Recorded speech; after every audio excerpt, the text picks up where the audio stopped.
being here in this incredibly stunning facility. My name's Donald Norcross. I represent the 1st District of New Jersey. You know, we look around the world, there's so many religions, but the basis for virtually every organized religion is love. But at the end of the day, we're all in this together.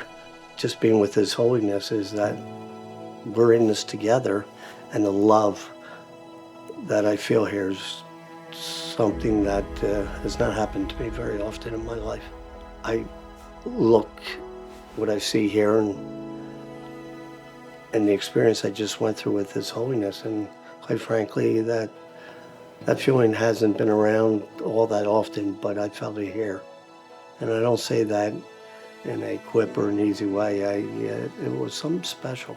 I am looking forward to going back to Washington and sharing what I experienced here today, both the Senate and the House, to encourage them to make a pilgrimage right here and experience hopefully what I feel.